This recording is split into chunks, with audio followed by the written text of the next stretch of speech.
All men of honor must pay its price. Une théorie fascinante sur Game of Thrones a des implications énormes sur des siècles d'histoire de la maison Stark, avec les Targaryens impliqués, et cela colle au thème de George W.R. Martin. Bien le bonsoir, mesdames et messieurs. Nous sommes l'animation de la soirée. L'arbre généalogique de la maison Stark remonte à des milliers d'années, lorsqu'il régnait en tant que roi avant qu'Aegon le Conquérant n'unisse les 7 royaumes sous la bannière Targaryen. Torrhen Stark était le dernier roi du Nord qui s'est mis à genoux devant Aegon I pour sauver la vie de ses hommes, réalisant que résister au Seigneur Dragon et à ses sœurs était inutile. Je pense que House of the Dragon pourrait suggérer un contexte supplémentaire à l'événement. La franchise télévisée Game of Thrones est basée sur la série de livres A Song of Ice and Fire de George W.R. Martin. Malheureusement, les lecteurs comme moi attendent depuis plus d'une décennie le prochain volume, Les Vents de l'Hiver, Fire and Blood étant le seul livre supplémentaire à nous occuper en attendant. Bien qu'il y ait un manque de littérature nouvelle dans laquelle se plonger, des théories peuvent encore être élaborées sur la base du matériel source, en particulier celles formulées par Martin lui-même. Je crois qu'un choix qu'il a fait pour la série a des implications énormes. Aegon le Conquérant s'est envolé pour Westeros avec ses 2 sœurs à dos de dragon, mettant à genoux le continent divisé. Avant son arrivée, chaque royaume de Westeros était gouverné par sa maison gouvernante. Les terres de l'Ouest étaient gouvernées par les rois Lannister, le Val était gouverné par les rois de la maison Arryn, tandis que le Nord était gouverné par la maison Stark. Au moment de l'arrivée d'Aegon, Torrhen Stark était le roi au pouvoir dans le Nord. Comme d'autres royaumes de Westeros, il a appelé ses bannières et a conduit 30 000 hommes vers le sud pour rencontrer Aegon. Avant l'arrivée de Torrhen Stark et de ses forces dans les conflans, les armées de la maison Lannister et de la maison Jardinier furent dévastées dans une bataille connue sous le nom de Champ de Feu. La maison Jardinier du Bif a été entièrement anéantie, conduisant à la montée ultérieure des Tyrell. Constatant ce qui s'était passé là-bas, avec 4000 hommes brûlés vifs par le feu du dragon, Torrhen Stark décida de ne pas affronter Aegon au combat, se rendant plutôt pour sauver la vie de ses hommes. Torrhen Stark était désormais connu comme le roi qui s'agenouillait.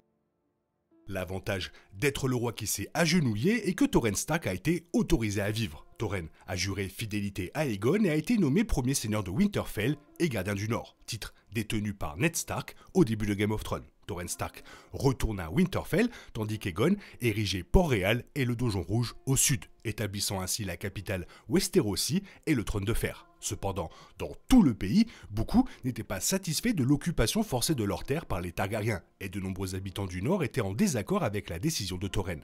De nombreux habitants du Nord ont parlé de rébellion, y compris les propres fils de Torrhen Stark, mais cela n'a rien eu d'important. Un groupe de vendeurs appelé la Compagnie de la Rose s'est formé au mépris de la règle Targaryen et a choisi de s'exiler plutôt que de piller le genou. Par la suite, Torrhen Stark a aidé Aegon à vaincre les groupes rebelles et l'a également aidé à conquérir les îles de Fer. Torrhen, comme une grande partie de la lignée Stark, a été enseveli dans les cryptes de Winterfell, et sa décision de plier le genou est généralement perçue comme un acte noble et intelligent, épargnant la vie de milliers de personnes au détriment de sa fierté. Mais peut-être que Aegon lui avait parlé de son rêve.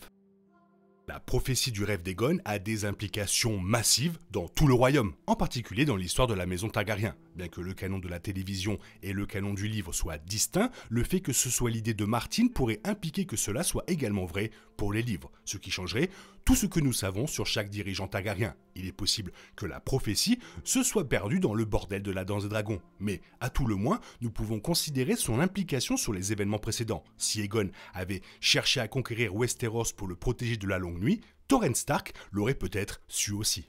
La théorie ici implique qu'Aegon a profondément réfléchi au rôle du Nord dans la guerre à venir, sachant que les Stark seraient l'allié le plus précieux dans la guerre contre les ténèbres. Les événements qui ont conduit Torrhen Stark à plier le genou devant Aegon impliquaient des lettres échangées dans lesquelles Aegon aurait pu partager son rêve. Torrhen Stark n'a aucune raison de faire confiance à Aegon pour le moment, mais les habitants du Nord savent mieux que d'autres dans le royaume quelle horreur persiste au nord du mur, et il aurait pu être enclin à écouter un étranger qui parlait de telles choses. Le premier épisode de la saison 2 révèle que la tradition selon laquelle les Stark envoient leurs proches au mur pour prêter serment dans la garde de nuit a commencé avec Torrhen Stark. Cela renforce encore davantage la théorie car il n'a aucune autre raison distincte pour lancer une telle tradition. Torrhen savait peut-être que la garde de nuit aurait besoin d'hommes bien entraînés et instruits pour diriger et pensait que personne n'était mieux placé que sa propre lignée pour assumer cette responsabilité. Normal, notre point de vue sur l'histoire de la maison Targaryen change à cause du rêve, mais il y a également beaucoup de choses à considérer avec celle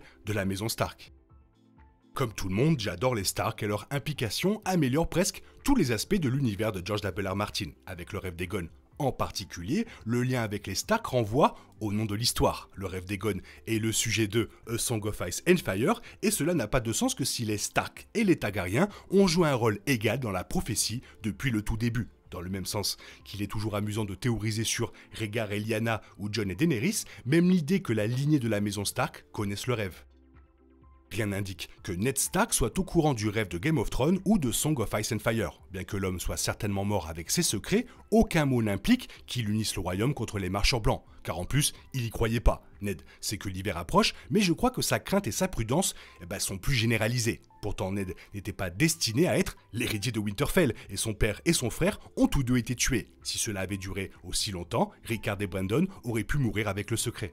Cregan Stark de House of the Dragon, en revanche, semble avoir un atout supplémentaire sur son épaule, avec ce qui se trouve au-delà du mur. Il ne mentionne pas explicitement qu'il le sait, mais il est parfaitement conscient que quelque chose existe vers le nord et n'est pas disposé à sacrifier une partie significative de son armée à la cause de Rhaenyra dans la Danse des Dragons. Cregan Stark en parle peut-être en disant que la mort se trouve au-delà du mur. Et maintenant, je me demande quelle implication cela aura sur l'avenir de la franchise Game of Thrones et sur la série avec la conquête d'Aegon.